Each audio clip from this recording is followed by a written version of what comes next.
자, 그런데 이 중국의 북한에 대한 태도는 북한이 잘 먹고 잘 살도록 하는 정도로 절대로 안 도와주죠. 그렇죠. 지금까지 그랬으니까. 안 무너지도록. 그렇지. 안 무너지도록. 이 체제가 유지될 수 있도록. 네. 그걸 언제나 간섭이 가능하다. 그거이 김정은이의 불편일 거란 말이지. 좀 대대적으로 지원해주면 자기도 좀 살겠는데 안 하고. 왜 안 합니까? 그러니까 이게 중국은 왜 북한을 본격적으로 왜 안 도와줍니까? 그렇지 않아도 그 과거부터 뭡니까 이 1956년 프리처프가 20차 당대에서 평화공전 스탈린 격파 일어났을 때 그때 이데올로기 분쟁이 일어났을 때 중간도 했었잖아요. 예. 김수희가. 예. 그래서 뭐 사상에서의 주체, 무슨 뭐 정치에서의 자주, 경제계에서 자리, 군사에서 자위 이 노선을 폈잖아요. 지금 61년에 그런 그 과거에 하던 북한의 그 태도가 있으니까 거기에 잘못하면 이게 적대적인 그런 움직임도 나올 가능성이 있단 말이죠. 저는 그 1966년에서 잊어버릴 수 없는데 압록강 저쪽에서 홍위병들이 스피커를 놓고 김일성이 엄청나게 했군요. 근데 그런 것이 이제 중국에서도 생각을 할 거고 이쪽에서도 김정은이도 생각하고 있을 테니까 그런 의미에서 북쪽에 관해서는 저항할 수 없도록 이제 하되 무너지지 않도록 저항할 수 없도록 하면서 무너지지 않도록 그 한계. 꼭 균형점에. 그거 하고 있는 거죠. 사실 우리가 객관적으로 보면 중국의 어마어마한 경제력에 비하면 북한을 돕는 게 너무나 작거든요. 인쇄강이 짝이 없거든 사실. 아니 난 압록강 두만강을 한 서너 차례 현지를 가보고 느낀 것이 그거예요. 압록강 두만강은 이건 막겠다고 생각을 안 하면 국경선이 아니구나. 거기서 북쪽과 만주에 있는 사람 간에 무역 거래하는 거 보니까 전체 북한 수입의 50% 정도 되지 않겠는가 밀수가. 밀수가. 그 압록강 두만강. 그건 제재로도 안 되겠죠.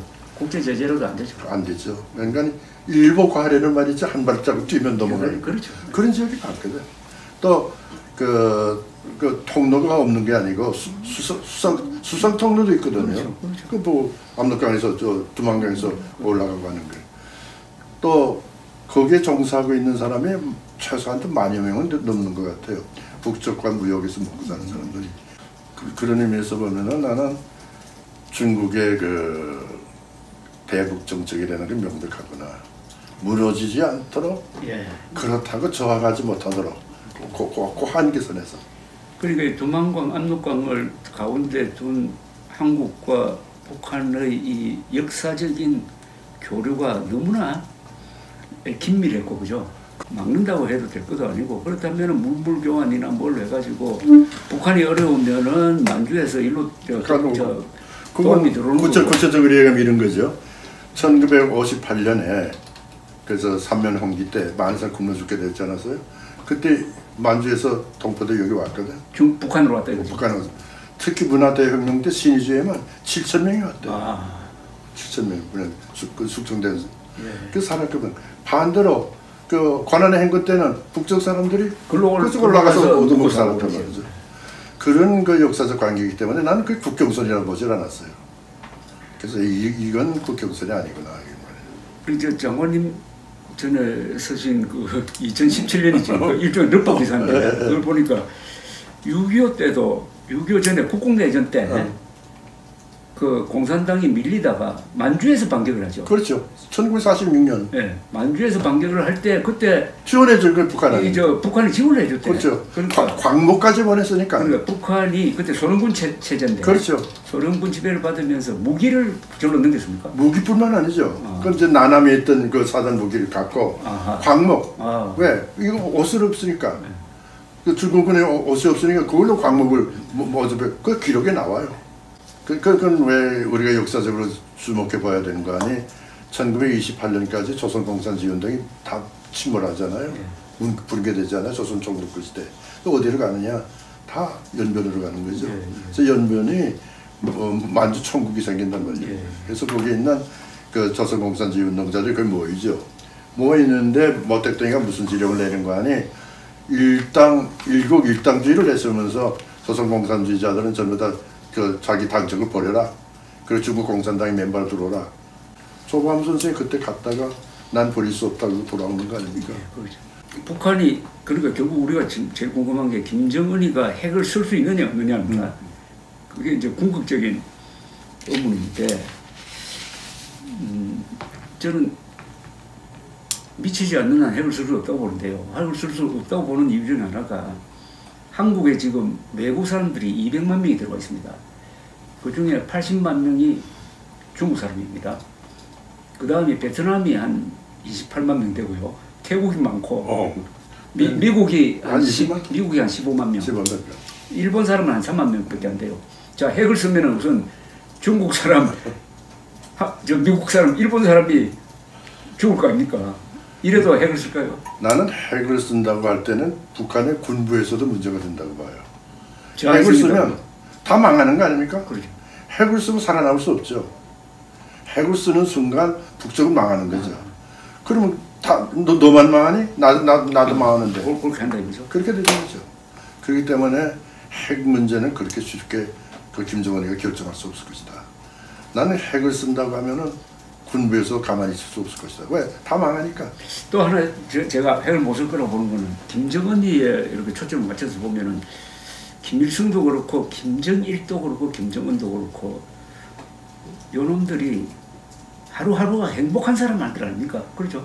생살 여탈골을 가지고 온갖 방탕하고 좋은 건 다 먹고 그러면은 핵을 쓰면은 그 즐거운 나날이 다 날아버리는데 그걸 선택을 하겠냐? 난 핵을 쓰는 순간에 망한다고 봐요. 그렇죠. 그건 알겠죠. 그렇지. 그게 제일 중요한 거죠. 그건 알겠죠. 근데 그거를 명백하게 김정은에게만 얘기할 것이 아니라 북한 인민군에게 다 해야 돼. 그러니까 과거에 하셨던 KBS 대북방송을 통해서 18년 동안 북한 노동당원에게 간부들에게 한 지금도 하고 있어요. 방송 지금도 합니까? 지금 프리에이시아 RFA 레디오 프리에이시아 그쪽을 통해서 1개월에 한 번, 일주일에 한 번씩 하죠. 15분. 그 이야기를 많이 하셔야 되겠네. 가깝죠. 핵 쓰면 당신도 죽는단 말이지. 그건 그래서 핵을 가진다는 게 너희들한테 얼마나 위험한 현상인가를 알아라는 거죠. 핵을 버려야 너희들한테 제재도 준비될 것이고 살 길이 있다. 그건 나를 기승전결할 때 결론에는 반드시 그 얘기를 넣었지 매번. 네. 그리고 요새 간첩단 사건이 이제 많이 들통이 났는데 그 목표가 민노총으로 돼 있어요. 민노총 안으로 침투를 한다고. 이건 상당히 주의하게 볼 줄 아닙니까? 나는 여기도 잠깐 썼지만은 내가 1972년, 73년에 노동 문제를 아주 깊이 생각을 했어요. 그래서 우리 국영기업체 노동자 간부들 교육을 내가 별도로 시켰어요. 그러니까 교육을 받은 자는 폭력 투쟁은 안 할 것이다 생각했기 때문에. 근데 그 후에 전두환 정권 들어와서 그 친구들이 다 모가지 달아났다고 해서 참 아깝게 생각했는데 그때부터 북쪽은 이걸 생각을 했죠. 산업화된다. 그러면 프롤레타리아트가 생성된다. 그 프롤레타리아트를 기점으로 해서 남한의 노동운동을 일으키자. 그 기본 원칙. 그러니까 도구마적이죠. 그 실현될 가능성 생각 안 하고 논리대로. 그러니까 저쪽에서 가장 좋은 것은 반자본 투쟁 아니겠어요? 남한이 못 쓰니 있는 자 없는 자 경차가 생기니까 가장 이용하기 좋죠. 그래서 민노총의 중심이 돼서 들어오겠죠. 가장 좋지 않아요? 그러니까 한반도에서 진짜 공산주의자는 북한에 있는 게 아니라 남한에 있는 것 같아요. 모르니까. 북한에 진짜 공산주의자가 누가 있겠습니까? 나는 김용환이라고 있었죠. 그 옛날에 김용환. 강철 조사파의 원조지. 강철 서실 그 친구 얘기가 별 가서 김수희 만났더니 나보다도 주체생 모른다 그러지. 노동 투쟁을 할 것도 없고 전부 관념으로 아닙니까? 관념으로 가지고 있는 거예요. 이전에 난 그게 문제예요. 관념. 아니 이 상태에서 남북한의 경제적 격차가 얼마고 어떻게 산다는 거 다 공개됐는데 북쪽 체제는 전체주의적 체제 플러스 봉건적인 그 왕조 체제라는 저거하고 어떻게 우리가 같이 살 수가 있는 거예요. 명백한데 옛날식으로 소련이 어떻게 된 어떤 사회인지 모를 때는 이상주의자들이 공산주의 사회주의를 신봉할 수도 있고 승배할 수도 있었겠지만 지금은 어떻게 북쪽을 지지할 수가 있는 거냐 말이야. 그러니까 저는 이게 그런 문제 가지고 좌우가 토론한다는 것도 웃기는 거고, 이건 일종의 지금 남한에서 종북 좌익 세력의 문제는 이것은 정신병으로, 정신질환으로, 사교로 이런 식으로 분석을 해야지. 사교 집단이죠. 그게 무슨 뭐 이론 투쟁을 해가지고 뭐 끊는다는 게 불가능한 게 아니라 헛된 거라고 생각합니다. 주체 사상이 뭐인데? 정신질환입니다. 이거는 말도 안 되는 집단적인 정신질환입니다. 그러니까 이건 완전히 사교 집단의 사교 집단. 그거죠. 그러니까 제가 1989년에 신상욱 선생이 여기 미국에 있다가 여기 왔을 때 만나가지고 제일 물어본 게, 아니 김정일 파티에 초대돼가지고 가가지고 남한 노래를 막 불렀다고 하는데 그거 혹시 김정일이가 남한을 동경하는 겁니까? 하니까 이분 이야기가 아닙니다. 그놈들은 그냥 마적단입니다. 마적단. 북한이라는 마을을 점령해가지고 저끼리 분탕질하는 마적단입니다. 이러더라고요. 그 마적단 아닙니까 진짜? 그렇죠. 생리가 마적단 아닙니까? 지금 하는 짓이 그럴 것 같아요. 옛날 또 마적단 짓 많이 했잖아요. 사실 만주에서. 지금 내가 그 탈북자 가운데 이런 사람을 만난 적이 있어요. 중대장이 중대원 전체를 모아놓고 라이터를 일회용 라이터 그걸 하나씩 돌려줬다는 거예요. 왜? 가서 나가서 옥수수 훔쳐가지고 너희들 시커먼 구워 먹고 들어오라고. 그거 다 외출시킨 거예요. 외출시켰는데 그거 위해서 알았단 말이에요. 그래서 와가지고 당장 다들 모아라. 딱 두 놈인가 한두 명이 안 들어오는 거예요. 안 들어오더래요. 그래서 어디 있냐? 일단 신의소 집으로 갔더라는 거예요. 그래서 그 하사관 그 소대장이지, 소대장이 걔를 데리러 신수 간 거예요. 그러니까 어머니가 또 들어가면 다 굶을 거 아니냐. 그렇지. 같이 안 넘어가면 넘어라. 그래서 같이 넘어갔어요. 데리러 간 사람도 그렇지. 그게 뭘 의미하는 거 아니? 가장 지금 북쪽에서 그 고통받는 아이들이 누굴까?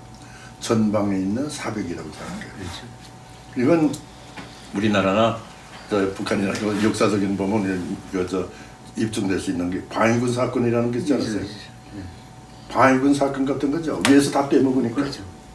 그럼 밑에서 밥 먹을 게 없거든. 그러니까 라이터 주면서 가서 옥수수 실컷 구워 먹고 들어가고 그랬지. 그런 상황이야, 그죠?